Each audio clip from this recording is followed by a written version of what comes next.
secret key secret principle number 5. Attention, getting an attention keeping communication. So the first thing here is you want to keep it as short as possible. The second thing is you want to be specific and vivid. So people think in images. So if you want to speak to them, speak in the form of an image. Okay. So with that, let me pull out a video of Martin Luther King and show you something. Just listen to the video. This is the video. Guys, let me explain something here. So this is a video of the I Have a Dream speech.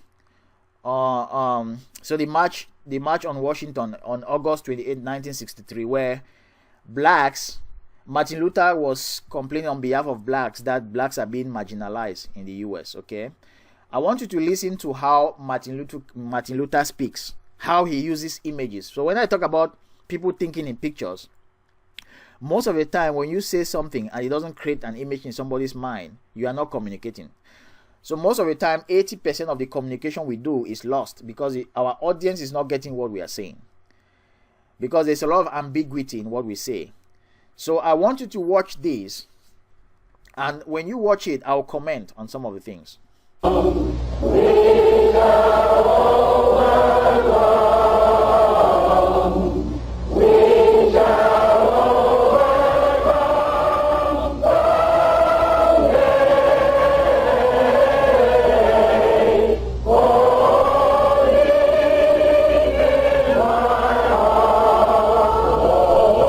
Take note of the millions of the thousands of people who were marching on that day. So this was a serious problem, a serious issue.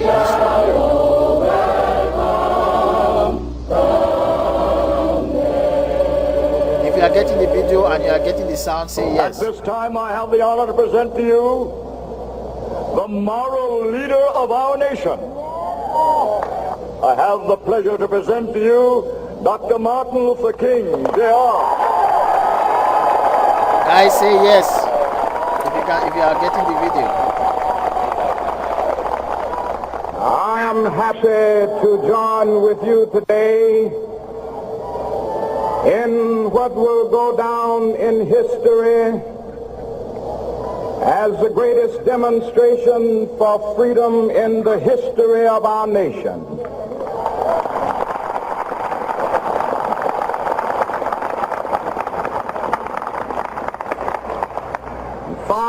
Score years ago,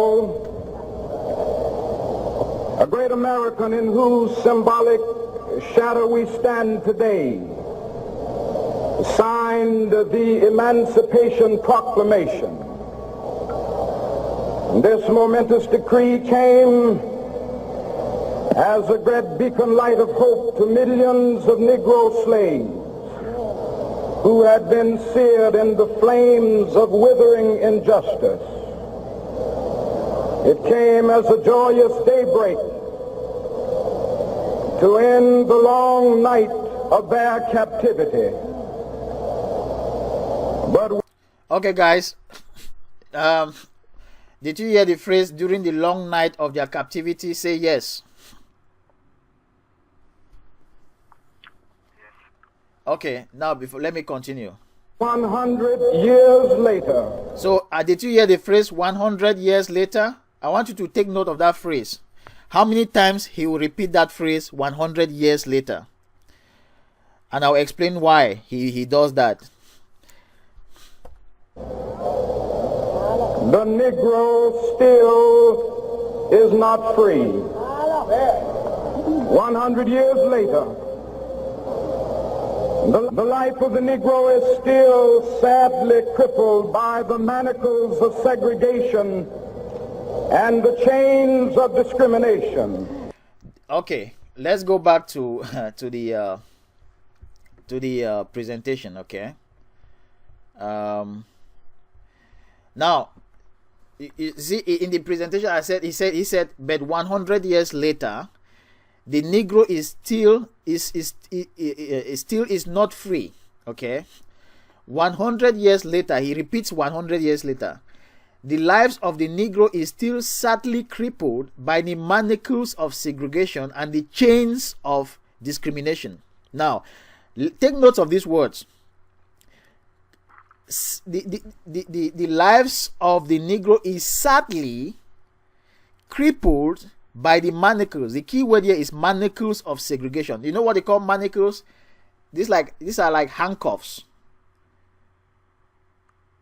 Manacles are like handcuffs. So when somebody says that the Negro were in the manacles of segregation, he did not say the Negroes were being segregated upon. No, he said the Negroes were being crippled by the manacles of segregation. So there is an image that you see the handcuffs and you see the segregation. So the segregation, he gives an object to the word segregation, because segregation is what they call abstract word.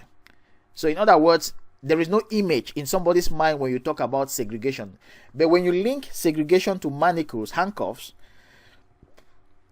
it gives it a meaning. It gives it an image. Now the other word is and the chains of discrimination. So he links discrimination to chains. So you see people being chained. So they are being chained by discrimination. So they cannot move, they cannot prosper because they are being chained by discrimination. So rather than saying they are being discriminated upon, he said they are being chained by discrimination. If you get that, say yes before I continue the video, because this is very important. And all along the video, you will see Martin Luther will be using this same principle of linking things to objects that people can see and feel. Because if people cannot see it, if people cannot feel it, their emotion will not rise. Now, to the slaves, to the Negro, chains is something very emotional, because people have been in chains for years as slaves. Manacles are things that are they have a lot of emotions attached to them. So anytime you say the word manacles or chains, it creates anger and it creates revolt. And as you are watching the video, look at people's faces, how the words are walking them up with anger. You will see how the speech has power. So this is what I call communication superpower. So communication can move walls. It can create anything you want it to create, so long as you use the right emotional words. If you're ready, let me continue. So let me go back to the video.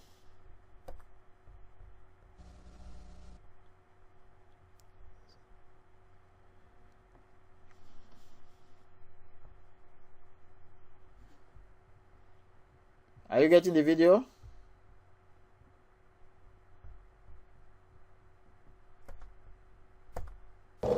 And the chains of discrimination. 100 years later, the Negro lives on a lonely island of poverty. Okay, he just said something again. He said 100 years later. He still repeats the 100 years.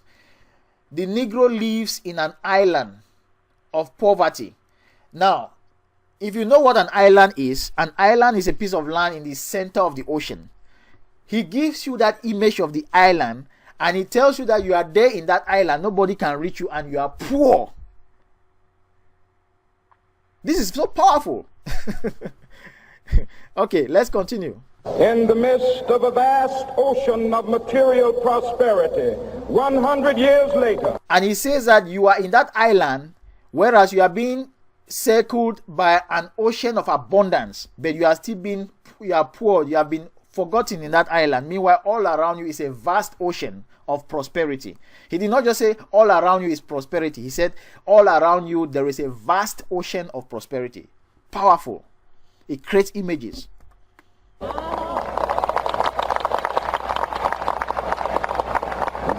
Negro is still languished in the corners of American society and finds himself in exile in his own land.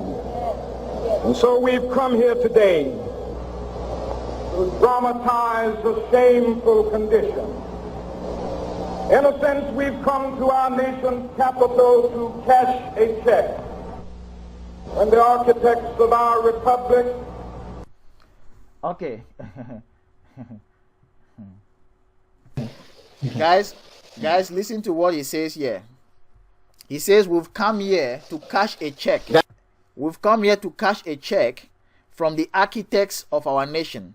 Because when the United States was being created, there was a declaration of independence. And in that declaration, part of it says that everybody will be free. Okay, everybody will enjoy freedom. But the blacks were not enjoying that type of freedom. So he's saying that they have come here to cash a check that was written to their benefit, but has not been delivered to them. So the check is the object that he gives to the language. Wrote the magnificent words of the Constitution and the Declaration of Independence. They were signing a promissory note. Okay. He said they were signing a promissory loan. So they signed a loan. Okay, just continue. Every American was to fall heir. This note was a promise that all men, yes, black men as well as white men, would be guaranteed the unalienable rights of life, liberty, and the pursuit of happiness. It is obvious today that America has defaulted on this promissory note insofar as her citizens of color are concerned. Instead of honoring this sacred obligation, America has given the Negro people a bad check, a check which has come back marked insufficient funds.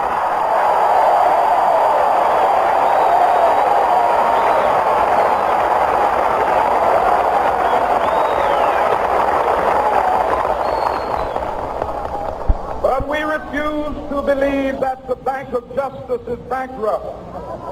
Okay, let me stop there. Did you hear that?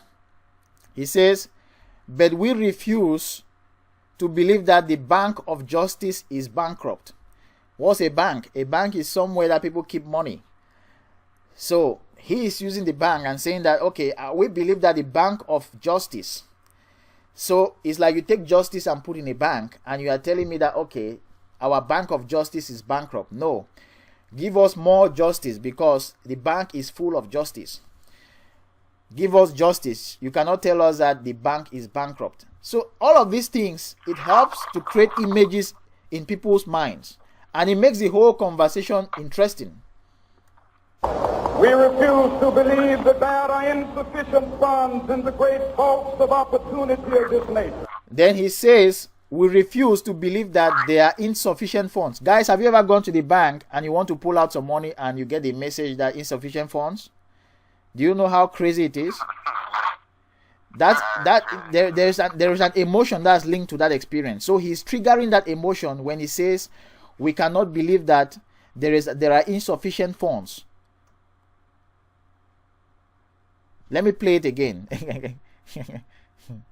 This is so powerful. That will give us upon demand the riches of freedom and the security of justice.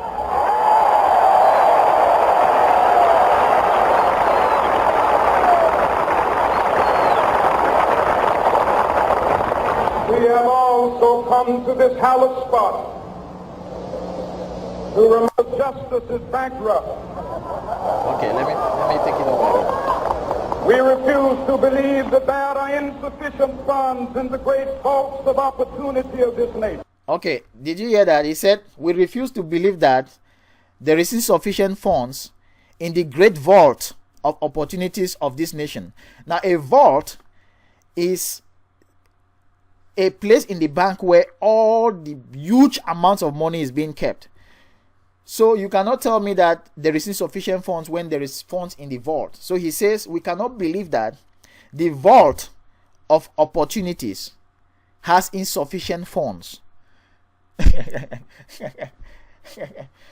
Oh my God, this stuff is just Okay, continue. So we've come to cash this check. So he said, so we've come to cash this check. We've come to cash the check of opportunities, of freedom, of justice that was written to us as a promissory note from our creators, from the creators of our nation, the United States. So this is language that even if you did not go to school, you understand, because at least you must have gone to the bank one day to cash a check.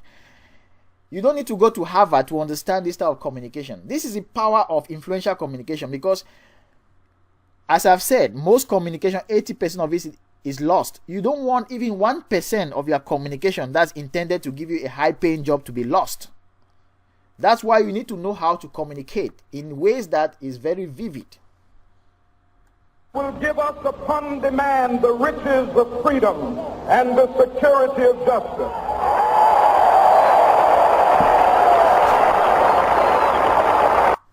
So when I'll be working with you in the practice session, like if I'm asking you how to answer interview questions, you'll be saying things and I'll be telling you that, okay, in what you just said, I'm not seeing any images. I'm showing you this now so that when I start talking like that, you understand, you have a reference in your mind. That's why I'm doing this concept session. So that if I talk about something, you understand why I say it.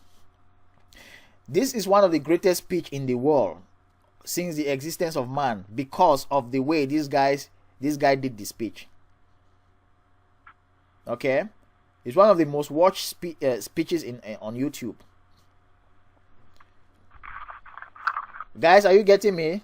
Let me continue. Say yes, please. Guys, if you are getting me, say yes. Yes. Okay. Good. So now let's look at what he said here. He said, but 100 years later, the Negro still is not free. 100 years later, I hope you are seeing your screen now. The lives of the Negro is still sadly crippled by the manacles of segregation and the chains of discrimination. 100 years later, now, this is something that's very powerful. He said 100 years later the first time, he said it the second time. So if you are the person listening to him, and anytime he has said 100 years later, the word follow, the punchline, they call it the punchline. So the 100 years later is what sets the scene. And then the second part is the punchline. So 100 years later, the Negro is still not free. He gives a punch. So when he says the second time 100 years later, you, the person listening to him, your attention is grabbed, because you know that what will follow that 100 years later will be powerful. So he has all of your attention, because he has trained your mind, your brain, to know that anytime I say 100 years later, know that something powerful is coming.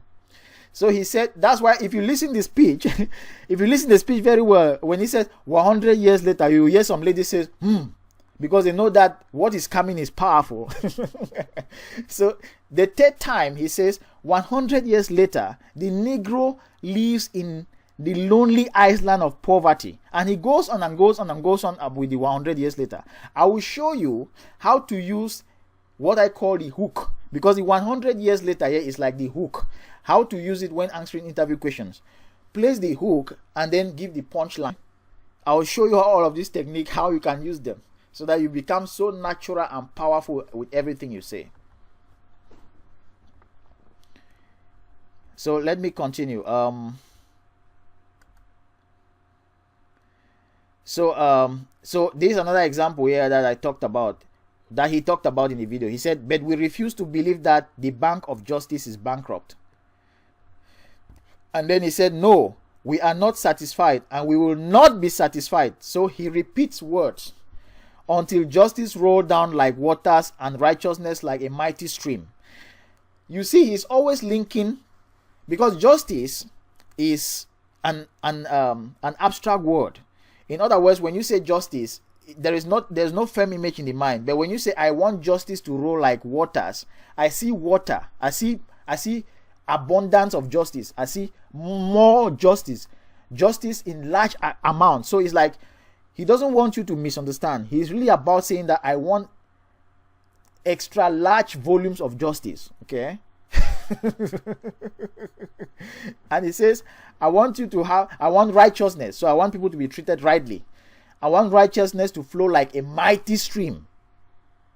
Okay? So this is powerful, guys. Take note. Okay, good. So let's go to the next item under attention. So we are under attention getting and attention keeping communication. How do you get somebody's attention when you are speaking to him and then keep their attention throughout the conversation? These are the principles you use. So the next thing is compare the unknown to the known. So I've just shown you in that speech, okay? I've just shown you how he takes something that's an abstract word like justice, because most people who are there, they have their own perspective of what he's talking about justice. Maybe they are saying that, do you want that? Okay, if they were treating us not so good, do you want them to just manage to be better a bit? No, he doesn't want that type of confusion. He's saying that I want the justice to flow like water. So he's saying that no, it is not that small one I want. I want it to flow like, we know how water can flow. So I want the justice to be abundant. So that at that point, his audience is not confused about anything. Okay. So if you are promising a result to a hiring manager, you need to look for words that if you say, okay, I'll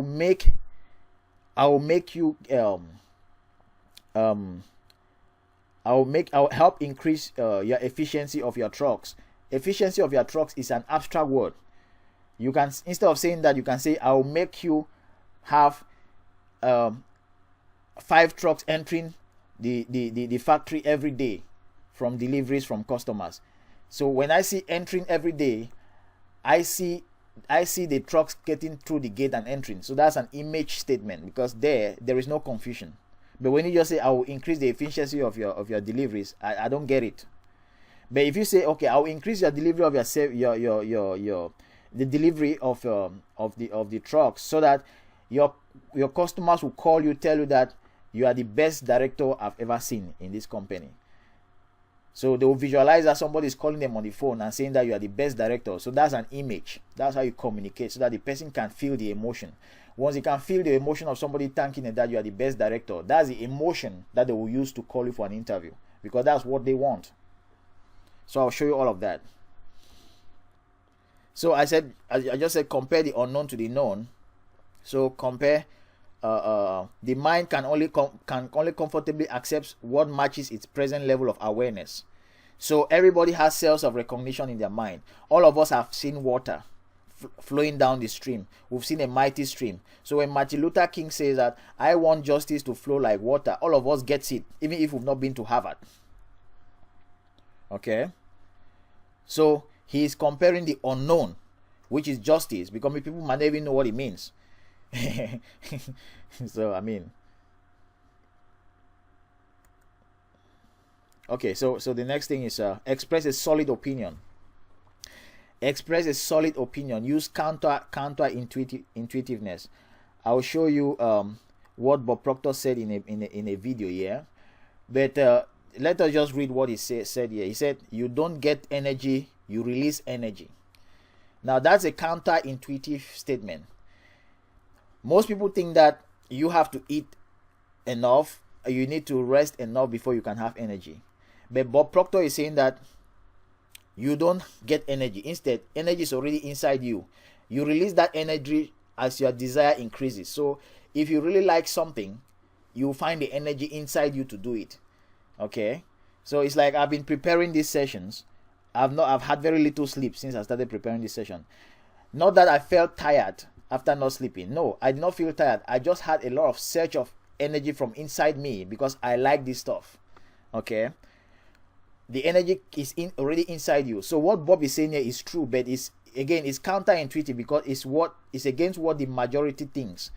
So if you can show a hiring manager that you look at something in a counterintuitive way from what the majority of people think, then you can get the job. For example, if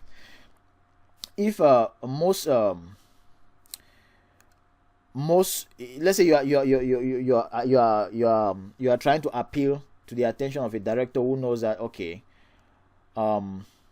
if you have a problem of cost, or you are losing a lot of money, the best people to hire is an accountant, and you say why most accountants are not the best person to follow your finances, that's a counterintuitive statement.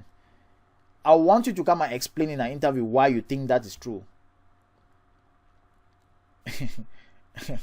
Okay, so I mean, I'll show you exactly how to make these things believable, because if you just say why most accountants are not good at reducing your cost, it's not believable. You have to say other things that will make it more believable. But once the statement is more believable, they will want to call you for an interview, because it starts sounding interesting, because it's like it goes against conventional wisdom.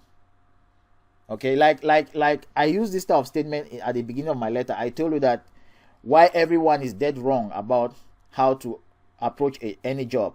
They start from the resume cover letter. I start from the interview. That's a counterintuitive statement. And I went along to explain why I do that. And you, the person listening to it, you believe it because you see that it makes some sense. And at that time, I position myself as somebody who is completely different from all the advice you've gotten out there about resumes. So this is stuff I use personally in everything I do.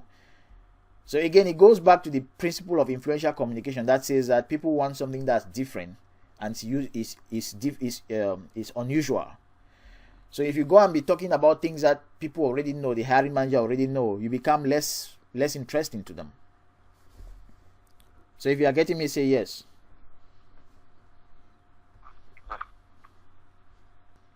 Now, and the way you say it with you express a strong conviction. Okay, so I will show you that. Okay, there's also a way of saying it.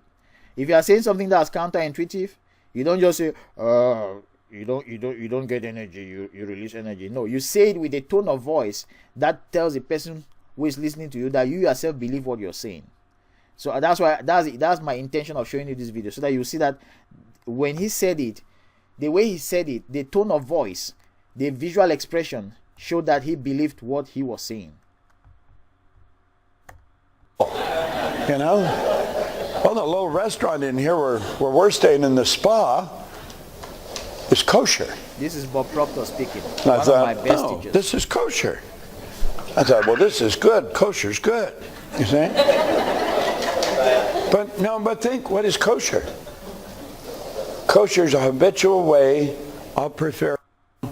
They're nice, but they're nice. They're this way, but they're. What did she really mean?